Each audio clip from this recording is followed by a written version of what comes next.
Alors oui, je viens témoigner devant vous. Je découvre en fait vraiment le monde chrétien. Moi, j'ai grandi dans la religion et la culture musulmane. Et en fait, il y a un mois, on m'a annoncé une suspicion de cancer des 2 ovaires qui m'a vraiment abattue. Et j'étais vraiment plus bas que terre, quoi. Vraiment, ça m'a abattue. On m'a dit, voilà, pour avoir des enfants, ça va pas être possible, les traitements, etc., etc. Et une semaine, 10 jours après, j'entends parler de Jésus. J'avais déjà entendu parler de Jésus, puisque tout le monde sur cette terre, je pense, a au moins une fois entendu parler de Jésus. Mais là, cette fois-ci, c'était très fort. C'était quelqu'un qui témoignait. J'ai beaucoup pleuré sur des vidéos sur Internet. Et le soir même, en fait, je me suis mise dans ma chambre, à genoux, pour la première fois de ma vie devant Dieu. Et j'ai dit, Jésus, si tu existes, moi, ça ne m'intéresse pas juste d'entendre parler de toi, en fait. Je veux te voir maintenant, tout de suite, je veux te voir.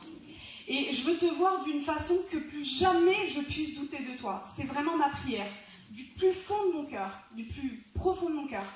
Et il est venu en fait. Il est venu et en fait, si vous voulez, dans ses yeux sont pas comme les nôtres, c'est-à-dire qu'il y a tous les univers à l'intérieur.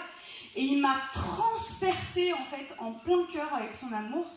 Et il m'a donné une envie qui, pour quelqu'un qui a grandi dans la culture musulmane, est incompréhensible.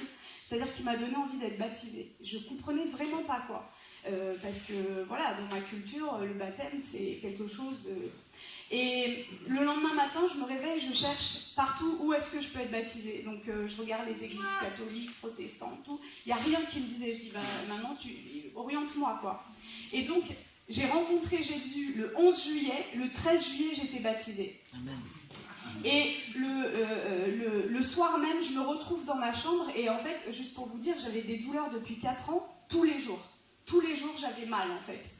Et le soir même, je me retrouve dans mon lit. Et je commence à parler une langue où je comprends aucun mot. Et chez les musulmans, tout ça n'existe pas. Donc j'avais jamais entendu parler du parler en langue, etc. Et j'ai parlé pendant 3/4 d'heure, 1 heure, une langue que je ne comprenais rien du tout. Et à la fin, ça s'est arrêté. Et là, mes douleurs, pour la première fois depuis 4 ans, disparues. Plus de douleurs. Là, je dis, ok, je suis guérie, je dois aller voir mon gynéco. Mardi 17 juillet, c'est-à-dire il y a 2-3 semaines, quoi. Je vais voir mon gynéco. Et donc il me dit, vous avez fait votre IRM, les marqueurs tumoraux, et il me dit, alors c'est pas un cancer malin, mais c'est une maladie d'un stade très très sévère. On va opérer, etc. Et là je le regarde et je lui dis, vous savez pas ce que je vais vous dire, mais je suis guérie. Je lui ai pas dit, je pense être guérie, je lui ai dit, je suis guérie. Et il a rigolé un petit peu, il m'a dit, parce que le déni de la maladie existe en médecine, quoi, chez beaucoup de monde. Et il m'a dit, allez, on va faire l'examen. Et donc mardi 17 juillet, il me fait l'examen, il n'y avait plus rien en fait. Et sur mon ovaire droit, il y avait 2 images. Donc il arrive sur l'ovaire droit avec la sonde et il me dit, il y a 2 images. Et il me dit, mais attendez, ce sont les follicules de maturation. Les follicules de maturation dans les ovaires, c'est ce qui donne les ovules en fait, pour la reproduction. Et moi, j'en avais plus. Et là, il retire la sonde, il me dit, allez, vous allez m'expliquer ce qui s'est passé. Je lui raconte que j'ai rencontré Jésus, etc. Et il me dit, bon écoutez, parce que je suis médecin juste à côté de chez lui, dans le cabinet. Il me dit, moi je vous crois parce que je suis juif, mais gardez ça pour vous. Et j'ai rigolé, je lui ai dit, je veux que le monde entier sache que Jésus est vivant. Je veux que le monde entier sache. Et comme disait André, je suis médecin psychiatre et addictologue, donc je m'occupe des gens qui vont pas bien, quoi. Et ma pratique, en fait, c'est pas qu'elle a changé, elle a été bouleversée. Au cabinet, et en fait, il se passe des délivrances, des guérisons, mais incroyables. C'est-à-dire qu'avant, je pratiquais mon métier, je consolais les gens, je prescrivais des traitements, etc.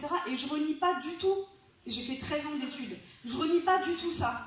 Mais aujourd'hui, j'ai une clé, en fait, et je vois des délivrances, mais j'aurais même pas pensé possible, en fait.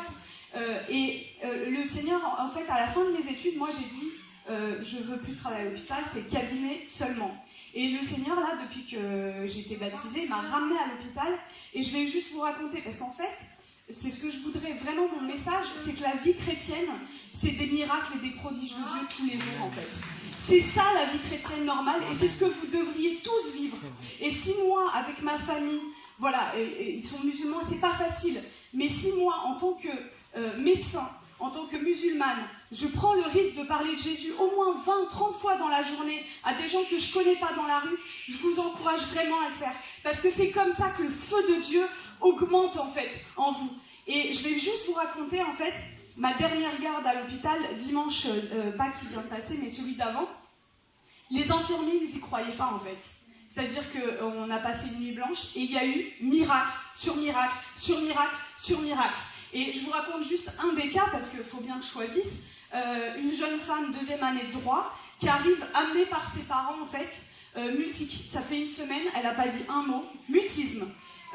Et l'infirmier vient me voir, on a passé une nuit difficile, parce qu'il y a eu beaucoup de cas, et il vient et me dit, bon, bah, tu vas voir, ça va être hyper facile, je viens de passer 1 heure avec elle, elle m'a pas sorti un mot.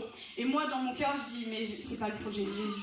Et j'arrive dans la chambre, je lui dis bonjour, je lui présente ma main pour lui serrer la main, et là, elle ne répond pas. Et intérieurement, je fais une prière de délivrance au nom de Jésus.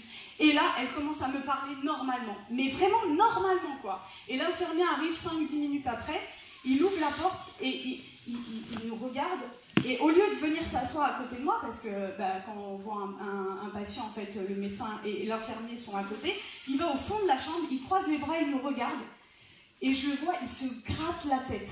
Il n'y croyait pas. Et toute la nuit, ils ont vu ça. Et ils m'ont dit, mais qu'est-ce qui se passe en fait? Qu'est-ce qui se passe?